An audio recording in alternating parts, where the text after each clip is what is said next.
On a brisk morning in Seattle, a light drizzle fell as hurried commuters rushed across the streets. Amidst the bustling crowd, a weary-looking man with tired eyes held out a small paper cup.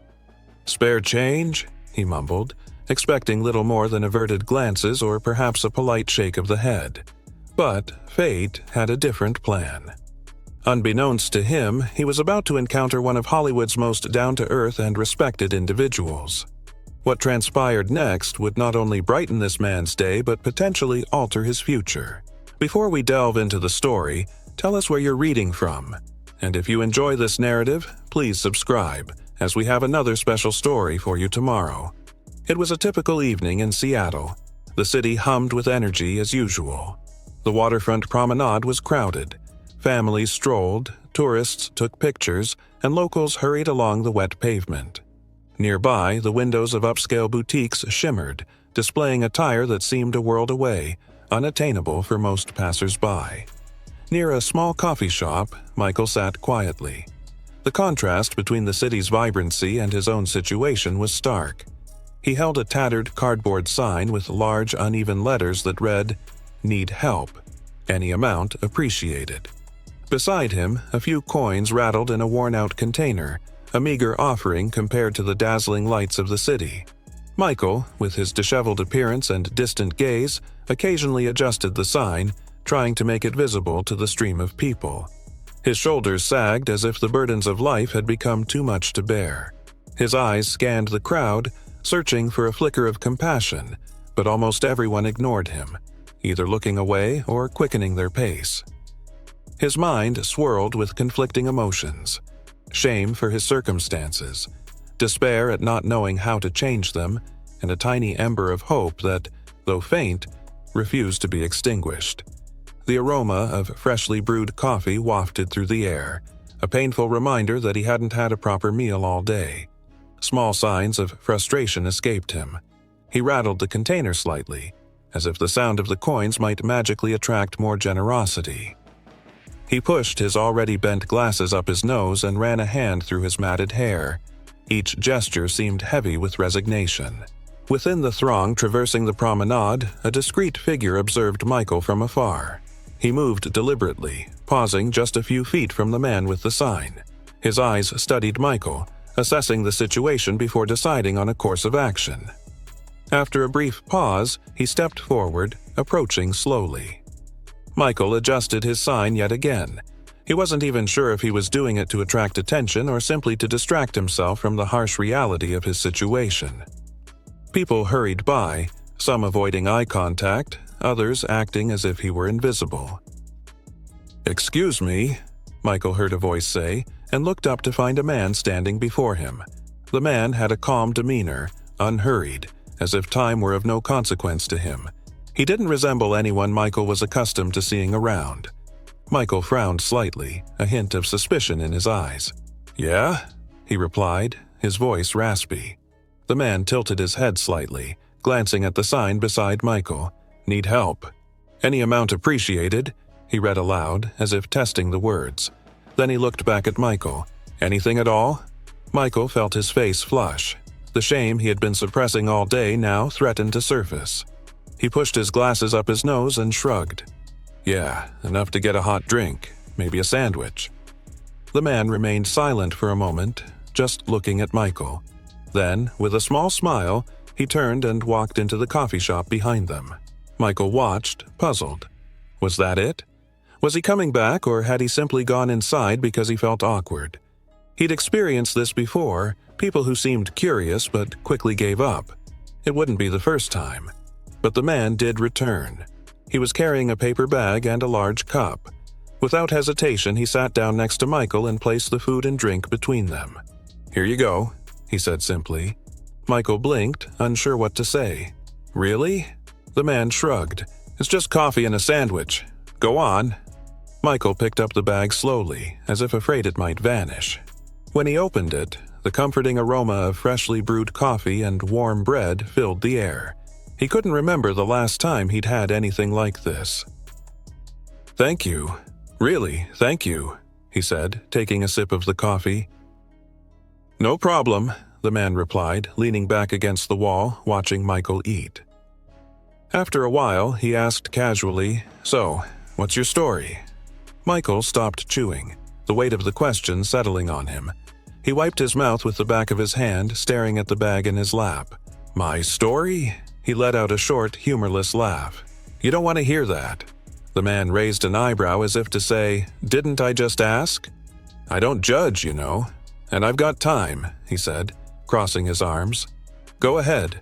Michael looked at him, trying to discern the motivation behind the question. Was it genuine curiosity, pity, or did he just want a story to tell his friends later? "It's nothing special. I used to have a normal life, you know, a job, a place to live, all that. And now, well, look at me." He gestured vaguely around as if the scene spoke for itself. The man nodded slowly. "But how did this happen? I mean, really?" Michael sighed, feeling the weight of the question. "It's complicated," he said. "It almost always is," the man replied with a small smile. "But you're here now. Something brought you to this point, and I'm curious to know what it is." Michael remained silent, his eyes fixed on the coffee cup, as if it could somehow provide the answer. "Look," the man continued, his voice low and unhurried, "I know it's hard to talk about certain things, but sometimes it helps, you know, just to get it out. I'm here and I'm listening." Michael took a deep breath, still hesitating. "Okay, maybe I'll tell you a little," he murmured. The man smiled, as if he already knew Michael would give in. "I'm listening." Michael cleared his throat, still avoiding direct eye contact. "Well, it wasn't supposed to be like this, you know. No one plans to end up here." The man nodded, encouraging him to continue. But before Michael could say more, he paused, swallowing the words as if he wasn't quite ready yet. The man leaned forward slightly, his eyes fixed on Michael. "No rush. Take your time. But I really do want to hear it." Michael took a deep breath, his fingers gripping the edge of the coffee cup. Finally, he murmured, "Okay, I'll tell you." Michael held the coffee cup like a shield. He avoided looking directly at the man beside him, but the words began to flow, hesitant at first, then more freely. I used to be a carpenter," he began in a low voice. "Worked at it for almost 15 years. Had my own small business, a decent apartment, a reliable truck, and my wife, Sarah." Michael paused, swallowing hard. Her name felt heavier than before. He looked out at the bustling waterfront, as if the memories were out there somewhere, amidst the lights and the movement. She was amazing. Strong, you know. One of those people who always believed things would work out, even when they didn't. We didn't have kids, but she was my family. The man beside him remained silent, listening intently. Michael took a deep breath before continuing. "Everything was fine until the accident, a drunk driver. She was just in the wrong place at the wrong time." He ran a hand over his face, trying to organize his thoughts. "I sold everything I could to pay for the treatment, took on extra shifts, even did jobs I knew weren't entirely safe, anything to give her a fighting chance." The man nodded slowly, his expression somber. "Did she recover?" Tom shook his head, a wistful smile touching his lips. "For a while, we thought she had. We thought the battle was won, but the cancer returned, and this time it was relentless. I lost her in less than 6 months, and that's when everything started to unravel." Tom gripped the coffee cup tighter. "I couldn't face going back to work properly. Every time I picked up a tool, I was reminded of her, of everything I'd lost. I started making mistakes on the job, and soon enough, I was let go." He paused, struggling to catch his breath. It was as if each word drained him further. "I lost my job, then my apartment. The truck was the last thing to go, and then, well, you know the rest. I ended up here." The man remained quiet for a moment, absorbing everything he'd just heard. Finally, he said, "That's a heavy burden to carry alone." Tom gave a short, mirthless laugh. "Who else was going to carry it? There's no one else. Friends vanished when things got tough. Family, well, I was never close to anyone. In the end, it's just me." "Have you ever asked for help? Like, really asked?" the man inquired, tilting his head. "Are you kidding me?" Tom scoffed. "Look where I am. This is what asking for help got me." He gestured to the few coins in the cup and the sign on the ground. "Nobody cares, you know that." The man remained calm. "Not everyone, Tom. I'm here, aren't I?" Tom eyed him suspiciously. "And why are you here? Why are you wasting your time with me?" The man smiled gently, leaning forward slightly. "Because I believe everyone deserves a second chance, and sometimes a little help can make all the difference." Tom studied the man's face. He looked vaguely familiar, but Tom couldn't quite place him. Then it clicked. "Wait a minute," Tom said, blinking slowly. "I know you. I've seen you before. You're Ryan Gosling." The man simply smiled as if he'd anticipated this reaction. "Seems I've been recognized. But what are you doing here? I mean, you're Ryan Gosling." Tom stammered, his voice a mix of surprise and disbelief. He glanced around as if searching for someone to confirm his realization.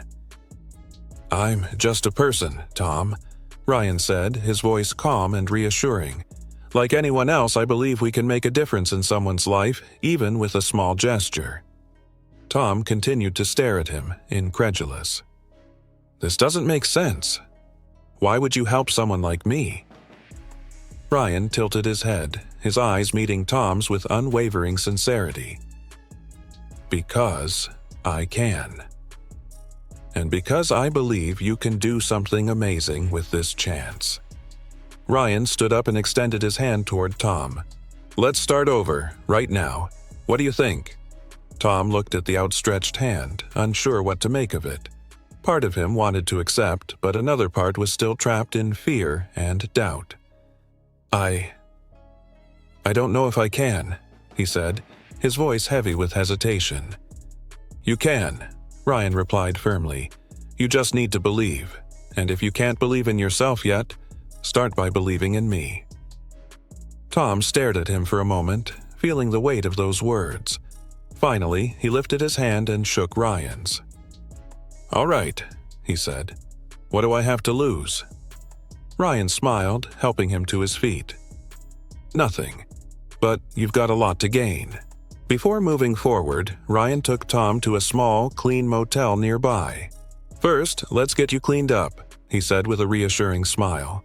Tom, initially hesitant, accepted the offer. At the motel, he took a hot shower, the first in weeks, and felt the water wash away not just the grime but some of the burden he'd been carrying. After the shower, Ryan led him to a nearby barber shop. The barber, under Ryan's guidance, tidied up Tom's disheveled hair. When the cut was finished, Tom looked in the mirror, surprised by the transformation.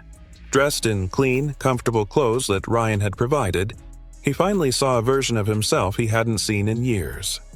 Ryan grinned as Tom stepped out. "Now we're talking. You're looking like a new man." Tom adjusted the jacket and gave a shy but genuine smile. "I feel different. Better. Thank you." Ryan patted him on the shoulder. "Ready to start over?" Tom took a deep breath and nodded. "Ready." They began walking through the city streets, Tom still trying to process everything that was happening. As they walked, Ryan spoke with a natural ease that put Tom at ease. "You know," Ryan said, glancing at the shop windows around them, "I've been through tough times too. Everyone has their battles, Tom. The difference is how we choose to fight them." Tom glanced at him sideways. "You've had everything you could want in life. How could you possibly understand what I've been through?" Ryan gave a small, knowing smile but didn't respond immediately. "Not everything we face makes the headlines, Tom. But that doesn't matter now. What matters is what you're going to do from here on out." They stopped in front of a small bookstore. Tom frowned, confused. "Why are we here?" he asked. Ryan opened the door and gestured for Tom to step inside. "Because this is where it starts. For real." Tom stepped into the store, still reeling from the revelation of who Ryan Gosling was. He watched as one of the most recognizable faces in the world casually browsed the shelves, as if it were the most ordinary thing. The surreal nature of the moment wasn't lost on him. "So, "What are we doing here?" Tom asked, his voice tinged with disbelief. Ryan grabbed a shopping basket and handed it to Tom with a smile. "Pick out what you need to get back on your feet. A good book can be the first step." Tom blinked rapidly. "I don't even know where to begin. It's been years since I've even read anything beyond the news." "Then we'll figure it out together," Ryan said calmly. "Now, grab a few titles that interest you. Anything that sparks your curiosity." Tom hesitated but began walking down the aisles. He picked up a couple of books that caught his eye, a biography and a science fiction novel. Ryan walked beside him, occasionally adding extra items to the basket like a journal and a nice pen. "You'll need these too," Ryan commented as he placed a self-help book in the basket. Tom stopped, holding a book in his hands. He looked at Ryan, still struggling to understand why this was happening. "Why are you doing this for me?" Ryan stopped as well and turned to face Tom, his expression serious. "Because I believe everyone deserves a second chance, Tom, and because I know what it's like to feel lost. The difference is, I had people beside me when I needed them. Now it's my turn to be that person for someone else." Tom lowered his eyes, feeling a lump in his throat. He didn't know how to respond. Ryan pulled out his phone and made a quick call. He exchanged a few words with someone on the other end, then hung up and looked at Tom. "Now, we're heading to a local community college. I've already spoken to the director of their adult education program. They're willing to help you get back on track if you're willing to put in the work." Tom's heart raced. "Are you serious?" "More than ever," Ryan replied. "Now, it's up to you, Tom. If you really want to change your life, this is your opportunity." Tom took a deep breath, feeling a mix of fear and excitement. He looked at Ryan and nodded. "I'm in." "Good," Ryan said, giving Tom a light pat on the shoulder. "Let's go show them what you're made of." They arrived at the college, a modest but welcoming building. Ryan stopped at the entrance and turned to Tom. "Remember, only you can prove what you're capable of. I just opened the door. The rest is up to you." Tom took a deep breath and nodded, feeling a newfound strength within him. "Thank you for everything." Ryan smiled as he opened the door. "Go on, you've got this." Tom followed Ryan into the Prime Electrical Solutions building, greeted by the whir of power tools and the chatter of busy workers. The space was functional and well organized, with workbenches neatly arranged and electrical panels mounted on the walls. Tom glanced around, feeling a bit out of place in an environment he had once commanded with ease. Ryan gestured toward a man approaching them. He was middle-aged, wearing a blue uniform, and had an inquisitive look. "Frank, this is Tom," Ryan said casually. "He's an electrician, though he's been out of the trade for a while. I think he just needs a chance to show what he can do." Frank looked Tom over, his gaze that of someone who had seen many workers come and go. He seemed a little skeptical, but trusted Ryan's judgment. "Well, if you say so, let's see what he's got." Tom's heart quickened. He glanced at Ryan, who gave him an encouraging nod. "Go ahead, show them." Frank led Tom to a workspace with a malfunctioning electrical panel. "Here's the deal," Frank explained. "Fix this. Take your time, but do it right." Tom stared at the panel. It was straightforward enough, something he would have repaired in minutes years ago. But his hands trembled slightly as he picked up the tools. Memories of past failures and his struggles threatened to resurface, but he pushed them aside, concentrating on the task at hand. He carefully replaced a few wires, adjusted the circuits, and double-checked his work. When he was finished, he stepped back and looked at Frank, who moved closer to inspect the panel. Frank flipped the switches on and off a few times, testing the results. Finally, he looked at Tom and nodded. "Good work," he said. "No errors. Looks like you still know what you're doing." For the first time in a long while, Tom smiled, a wave of relief washing over him. "Thank you. I'm a little rusty, but I think I can catch up quickly." Frank crossed his arms, still appraising Tom. "Here's what we'll do. I'll start you as an assistant. It's a start, but if you keep proving yourself, we can think about something bigger." Ryan handed Tom a small card. It was simple, but the handwritten words caught Tom's attention. "Never give up on yourself. The world always needs someone with your courage." Tom held the card carefully, as if it were a precious talisman. He looked at Ryan, tears welling up in his eyes. "You've changed my life, man. I'll never forget this." Ryan smiled, slipping his hands into his pockets. "Just pay it forward someday. That's how the world gets better." Before Tom could respond, Ryan turned and walked away, disappearing into the crowd on the street. Tom stood there, clutching the card, watching as Ryan vanished around the corner. Tom glanced back at the company building once more before turning and walking in the opposite direction, his backpack slung over his shoulders and the card tucked safely into his pocket. Tomorrow would be the first day of a new life, and he was ready for it. The sun had barely risen when Tom woke up at the shelter. He looked around, his hands touching the backpack beside his bed as if to confirm that everything wasn't just a dream. The card with Ryan's message remained tucked in his jacket pocket, a constant reminder of his new opportunity. Tom put on the jacket, adjusted the backpack straps, and headed out for work. Walking through the streets, he felt a different energy within him, as if something inside had finally been rebuilt. When he arrived at Prime Electrical Solutions, Frank greeted him with a slight nod. "Ready to start?" "Absolutely," Tom replied with more confidence than he expected to feel. Frank walked him through the basics of his new role, organizing tools, assisting experienced technicians, and eventually taking on more complex tasks. It was a modest job, but for Tom, it was a fresh start. Throughout the day, Tom had moments of self-doubt. He made small mistakes, but each time he took a deep breath and remembered Ryan's words. "Only you can prove what you're capable of."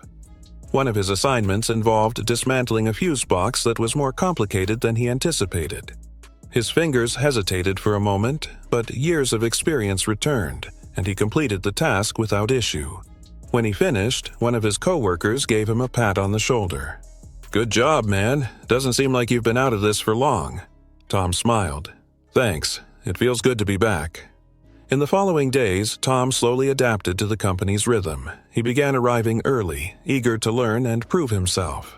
Frank noticed his dedication, and his coworkers gradually accepted him as part of the team.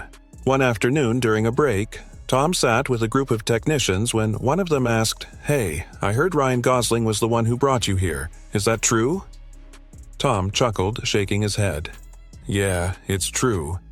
The technician's eyes widened. "How did that happen?"